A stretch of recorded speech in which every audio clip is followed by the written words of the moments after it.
Lots of news out of the NFC East this week. Take a look. Eagles traded for linebacker Kiko Alonso, signed Ryan Matthews, running back DeMarco Murray, Byron Maxwell, but they lost LaShawn McCoy and Jeremy Maclin. Giants, they have Shane Vereen. They franchised JPP.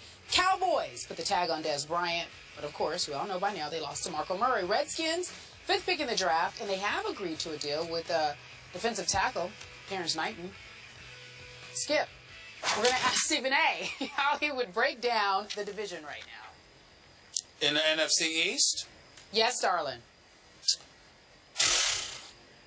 Look, I still think you have to give the Cowboys the edge because Chip Kelly's got rid of his leading passer, his leading running back, and his leading receiver. So, because of it, you just really don't know what the Eagles are going to be. In Washington, there's rumors that they may take Marcus Mariota if he drops to number 5, which means that the future of RG3 is in question, not to mention their defense was putrid last year, so we just don't know what they are. And although the Giants are absolute studs at the wideout position, okay, with Odell Beckham Jr., assuming Victor Cruz comes back healthy, Ruben Randle, your running game is suspect. Your offensive line has been perpetually suspect. Now there's growing concerns about the viability of Eli Manning, and the defense doesn't appear to be that stout. So by virtue of default alone, you have to give the edge to the Dallas Cowboys because even though they lost the leading rusher in the NFL, they still have Romo, they still have Dez, they still have most of their offense intact. They definitely have that offensive line, and the combination of all of those things with a defense that was far more respectable than we thought it was, you got to give them an edge strictly by default because nobody in the NFC East appears viable right now. I appreciate the fact that you didn't start drinking the green Kool-Aid and pick the Eagles suddenly to win the NFC East. So thank you very much for that bit of perspective. I am with you. I need to see where Dallas goes from here because I think Jerry and Stephen Jones have only begun to fight back. So, again, McFadden doesn't do a whole lot for me. Let's let the other dominoes fall, the draft dominoes, but I still like the Cowboys slightly to win this division, even though I'm going to be objective about this. They have lost off their defense Justin Durant and Bruce Carter and Henry Melton, and they lost Dwayne Harris to your Giants. And I think he's going to help them as a kick returner, part-time receiver. So, Stephen A., I'm here to suggest that the team that will push Dallas the hardest next year is your New York Football Giants. I think Eli will have a bounce-back year. Hey, if Victor Cruz is right, along with Odell Beckham Jr., that's going to be some star power at the wideout position. They stole Shane Vereen from the Patriots. He can play, he can catch, he can run in spurts between the tackles even. So he's a very valuable back to have along with the other more power backs that they still have. I agree the defense might not be great, but I think the offense is going to be pretty explosive. So I'm going to go Giants, then I'm going to go Eagles. For a while last week before DeMarco, I thought the Eagles were on pace to finish last in the division, but right now I'll give them a slight edge over the Redskins, bringing up the rear in the NFC East. I can't disagree with that. I mean, what choice do we have right now? Look at the questions. Like I told you about the Giants, I told you about the Redskins, and then you look at the Philadelphia Eagles. There's still not much to believe in as it pertains to Chip Kelly and the Philadelphia Eagles right now. And that's not to knock Sam Bradford. It's not like he can't play. The question about Sam Bradford is not his ability to play, it's his durability. Is he reliable? Is he tough enough to deal with the rigors that come with the quarterback position in the National Football League? That's a question mark. We know that Sproles could play, but Riley Cooper and Jordan Matthews, I love Jordan Matthews. But you looked at him as a number 2 receiver, a future number 1, but not quite there yet. And Jordan Matthews and Riley Cooper as your wideouts, I'm just not sure about it. And then the combination of that with an unfamiliar quarterback like Sam Bradford, I'm not so sure about it. So those are the kind of things that I think you have to look at. You don't really have much of a choice in the matter. So my Cowboys have taken a number of hits so far without many additions to sort of plug the holes. They also lost Bill Callahan, who's an all-time great offensive line coach. He went to the Redskins. That's a problem. That's a hole.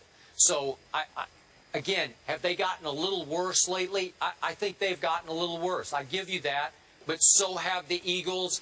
I'm not completely sold on the Giants. I'm definitely not sold on the Redskins. So all of a sudden, we've been talking about the AFC East is looking like maybe the strongest division in all of football. Sure. The NFC East has kind of slid down a little bit. And again, I'm with you on this. By default, I still like Dallas. By default. Okay, so Stephen A., you mentioned that Marcus Mariota may get picked up by the Redskins if he goes to 5. When we come back, we talk about Marcus Mariota. He's considered the second-best quarterback in the draft. He had his pro day. Did we learn anything new about the quarterback? We will talk about it when we return in just a few moments. Heisman Trophy winner Marcus Mariota highlighted Oregon's pro day Thursday, looking to show he was the best one in the draft. 5 NFL general managers attended, as well as Tennessee head coach Ken Whisenhunt. It was not open to the public, but our Todd McShay says he took snaps from under center and dropped back to pass. Questions still surrounding Mariota. Can he make that transition from college style that he's used to the NFL? And the question is this, Skip. I know you were able to watch some of it. Were you able to learn anything from his pro day? No, I wasn't, Stephen A. I'm still not sold on Marcus Mariota. What I learned, once again, what was reinforced to me was as I watched him after he threw and worked out with our Todd McShay and others. Listen, he is an all-time great young man. He's bright, he's well-spoken, he's extremely coachable, and I'm going to warn all those personnel directors out there, be careful not to fall into the great kid trap. I've seen it happen again and again and again.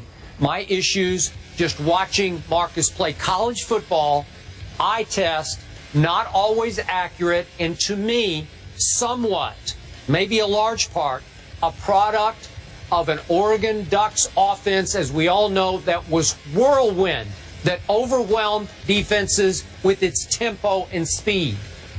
Be careful, Trap City, because Stephen A., I remember that Jake Locker draft. Remember that? We always have these kids come through, and I get to meet all of them. Jake Locker went 8 in that draft, and Christian Ponder, one of your favorites, went 10th. I think Blaine Gabbert went 10th, and Christian Ponder went 12th in that draft. These are all fine young men. Can they play football? I know they're coachable. Can they play football? Can Marcus Mariota play football at the highest level? Can he command a huddle, command an offense, command the media and a locker room in a city as the franchise quarterback?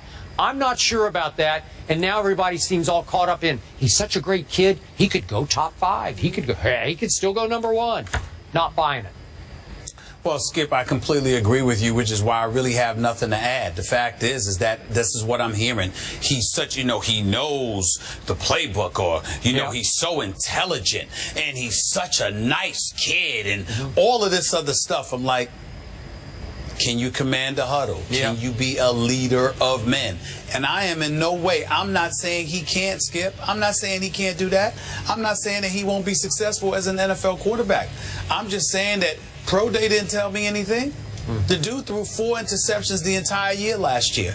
He was absolutely spectacular in winning the Heisman Trophy. We understand that. He also got ramrodded when he went up against men at Ohio State in the national championship game in Dallas, where we were. So, for me, we almost froze our butt off, by the way, but that's a different subject for another day. My point is that in the end, what was I supposed to learn? They make such a big deal about this pro day stuff. What is that telling me? I don't get it. I don't understand it. I really don't.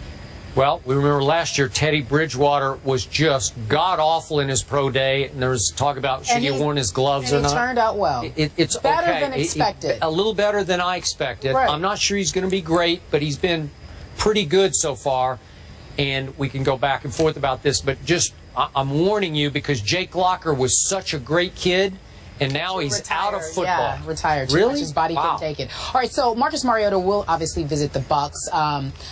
Not that long ago, we remember Jameis Winston, the projected #1 pick, obviously spent time with the Bucs. I'm told also the Bucs will hold a private workout for Mariota in April.